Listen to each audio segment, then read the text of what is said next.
Shalom, I'm Igal and this is Middle East in less than 5 minutes. There's a lie that's repeated so often it's become accepted truth.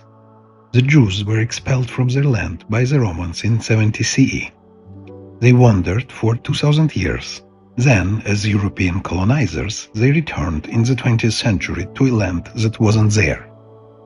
Every word of that is false, and the proof is written in blood, specifically the blood of Jews murdered in Hebron, Safed, and Gaza in August 1929.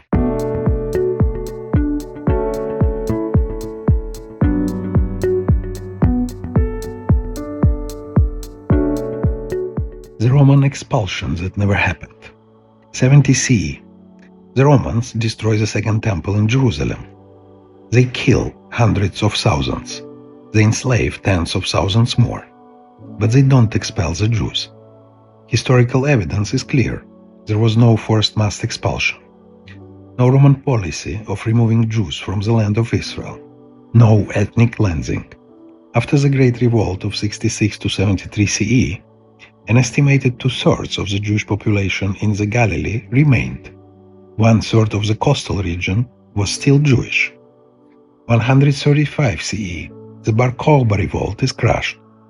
Emperor Hadrian renames Jerusalem Aelia Capitolina, in the province Syria-Palestina, trying to erase Jewish connection to the land.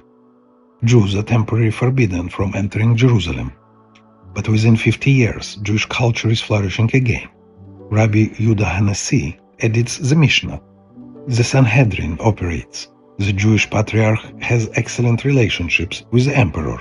The center of Jewish life shifts from Judea to the Galilee, to Tiberias, Safed, Caesarea, Beit Shean, Joppa, Lydda, all in the land of Israel.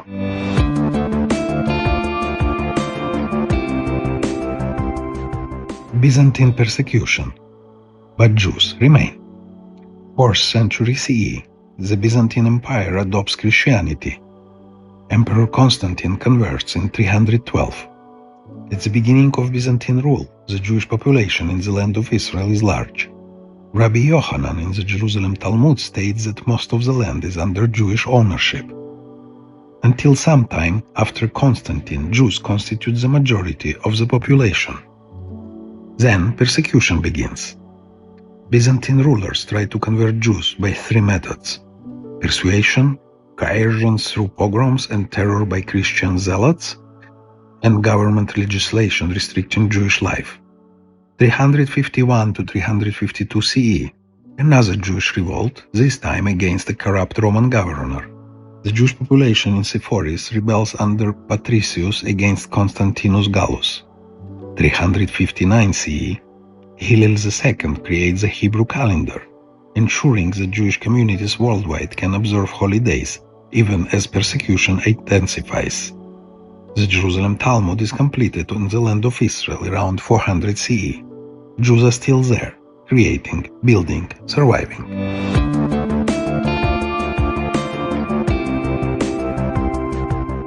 (638 CE) Arab conquest. Jews fight alongside Byzantines. 634 to 638 CE, Arabs' armies invade. In Gaza, Jews actually fight alongside the Byzantines to defend the city. The Arabs conquer anyway. Estimated Jewish population by this time, 150,000 to 200,000. Islamic rule brings dhimmi status, second-class citizens, special taxes, restrictions. But Jews remain.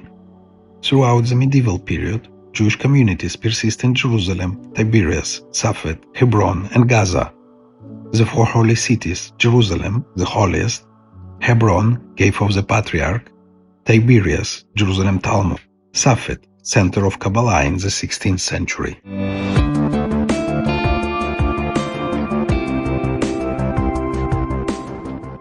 (1099) Crusaders massacre Jews, but they return. Crusaders invade. They massacre Jewish communities, destroy synagogues. Within years, Jews return, rebuild. In 1267, Rabbi Moshe ben Nachman, Shminides, arrives from Spain, finds Jerusalem nearly destroyed, establishes a synagogue, writes home describing the small but determined Jewish community. 14th to 15th centuries, despite Mamluk persecution, Jewish communities grow in Jerusalem, Safed, Gaza, and Hebron.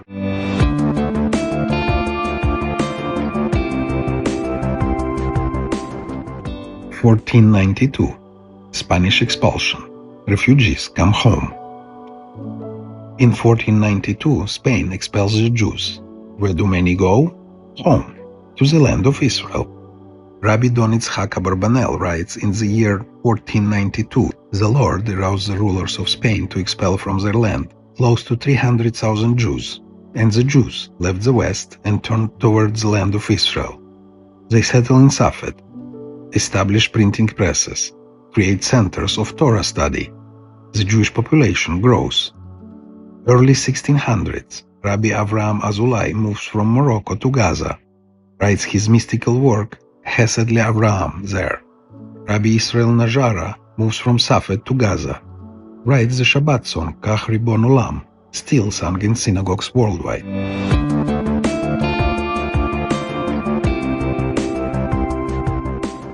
Gaza, an ancient Jewish community. Gaza appears in Genesis 10:19 as the southern terminus of Canaan. During Hashmonean times, 145 BCE, Jonathan the Hashmonean, brother of Judah Maccabee, conquers Gaza, moves there. Gaza becomes part of the Jewish Hashmonean kingdom. During Talmudic times, Gaza boasts magnificent synagogues and a renowned Gaza yeshiva. The Talmud mentions a Jewish town in the Gaza region called Kfar Darom. In 1965, Egyptian archaeologists discover remains of an ancient synagogue near Gaza's harbor. Beautiful mosaic floors, built in 508-509 CE. Picture of King David with his name written in Hebrew. Jews live in Gaza continuously through Byzantine rule, Arab conquest, Crusades, Mamluk period, and Ottoman rule.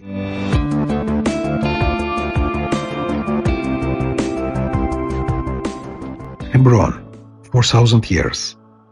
Hebron is the burial place of Abraham and Sarah, Isaac and Rebekah, Jacob and Leah, the cave of patriarchs. Jews have lived in Hebron for nearly 4,000 years. King David establishes his kingdom in Hebron before Jerusalem. Hebron is holy before Jerusalem. In 16th century, exiled Spanish Jews arrive and build synagogues. In 19th century, Chabad Hasidic Jews, Turkish Jewish families. By 1929, approximately 800 Jews live in Hebron. They've been there for centuries. They have excellent relations with Arab neighbors. A community divided between Sephardic Jews, descendants of families there for 800 years, and Ashkenazi Jews, established for at least a century.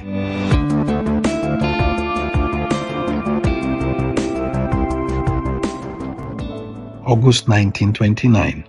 Al-Aqsa is in danger. The Grand Mufti of Jerusalem, Hajj Amin al-Husseini, begins a propaganda campaign. The lie: Jews are planning to seize the Temple Mount. They want to destroy Al-Aqsa Mosque to rebuild the Third Temple. Sounds familiar? Hamas October 7, 2023 massacre was called Operation Al-Aqsa Flood. Same lie, same tactic, 94 years apart. Friday, August 23, 1929. Armed Arab villagers gather for prayers in Jerusalem. British police consider disarming them but accept assurances the weapons are defensive. Hours later, crowds of Muslims with sticks, clubs, and swords attack Jews in Jerusalem. News spread.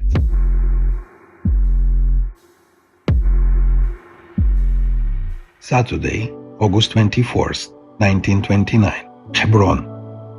Early morning, 3,000 Muslim men, armed with swords, clubs, axes, daggers, descend on Hebron's Jewish quarter. They go door to door. Eliezer Dan Slonim, son of the Rabbi of Hebron, member of the city council, director of the Anglo-Palestine Bank, had refused Haganah protection days earlier. He trusted his Arab neighbors. He had excellent relations with them. When the mob reaches his door, they offer to spare the Sephardic community if he hands over the Ashkenazi yeshiva students. He refuses. We are all one people. He is shot dead, along with his wife and 4-year-old son. The massacre continues. Stabbing, raping, castrating, burning people alive. Children watch their parents butchered. Infants killed in their mother's arms. At the yeshiva, a student is grabbed by the mob, stabbed to death. Another stoned, another stabbed. 40 Jews seek refuge in Slonim house. All massacred. British High Commissioner Sir John Chancellor later writes, "The horror of it is beyond words. In one house I visited, not less than 25 Jewish men and women were murdered in cold blood. A Canadian journalist visits a religious school. Blood still pooled on the floor. The Arab attackers had mutilated victims, severing sexual organs of males, breasts of females. The sole British police officer in town, Raymond Cafferata, fights the mob, kills as many as he can, uses his fists when he runs out of bullets. He's overwhelmed. 2 hours, 67 Jews murdered, dozens wounded, women raped, children killed, synagogues desecrated, a Jewish hospital that had provided treatments for Arabs attacked and ransacked."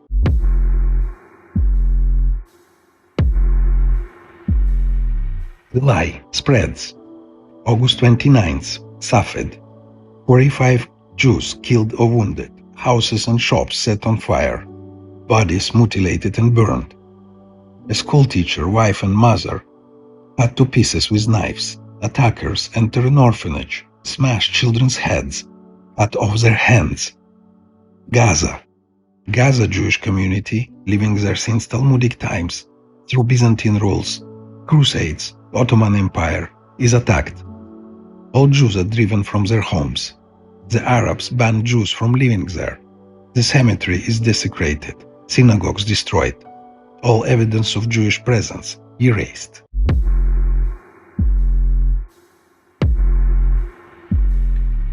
The aftermath. Total casualties from the 1929 riots: 133 Jews killed, 110 Arabs killed, mostly by British forces trying to restore order. After the massacre, British authorities evacuated Hebron's surviving Jews. Some returned in 1931, but in 1936, with the outbreak of the Arab Revolt, they evacuated again. The last Hebronite, Yaakov ben Shalom Ezra, 8th generation, a dairyman, lives in 1947 on the eve of Israel's independence. The centuries-old Jewish community in Hebron destroyed. In Gaza, all Jews are expelled. No Jewish presence until 1946, when Kibbutz Kfar Darom is established on the ruins of the ancient Jewish town.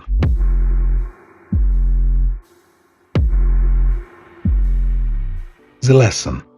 In 1929, there was no state of Israel. There was no occupation. There were no settlements. There was no Israeli military. There was no blockade of Gaza.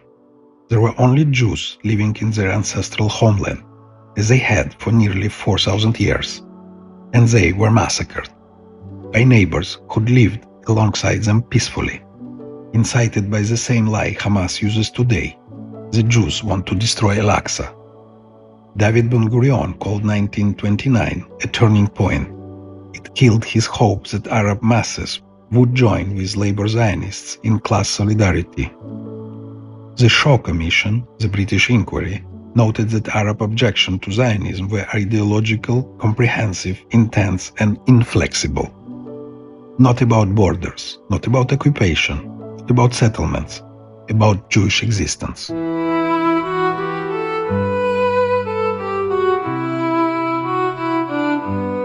The myth destroyed. So when you hear Jews are European colonizers who came in the 20th century, remember Hebron's Jews, murdered in 1929 after living there for centuries. When you hear Palestinians as indigenous people, remember Gaza's Jews, expelled in 1929 from a community that existed since Talmudic times. When you hear the conflict is about occupation, remember 1929. No occupation, no Israel, just Jews, living in their homeland for millennia. They were never fully exiled. Through Roman destruction, Byzantine persecution, Arab conquest, Crusader massacres, Mamluk oppression, Ottoman rule, Jews remained in Jerusalem, in Tiberias, in Safed, in Hebron, in Gaza, building, creating, praying, studying, surviving, until August 1929, when the lies that Al-Aqsa is in danger turned neighbors into murderers. And that lie, that same lie, echoes today. October 7, 2023, was Operation Al-Aqsa Flood. History doesn't repeat, it rhymes. And the Jews who were massacred in 1929 as a proof that destroys every lie about colonization, every claim about indigenous rights, every narrative that erases Jewish history. They lived there. Their grandparents lived there. Their great-great-great-grandparents lived there for 4,000 years. And in 1929, they were slaughtered for it. If you find this episode helped you see the world differently, or understand something that bothered you, follow the podcast, rate it on Spotify, Apple Podcasts, YouTube, wherever you listen to it, and share it with your friends. Help spread the word. Thank you. I'm Igal, and this was Middle East in less than 5 minutes. Until next time, Shalom.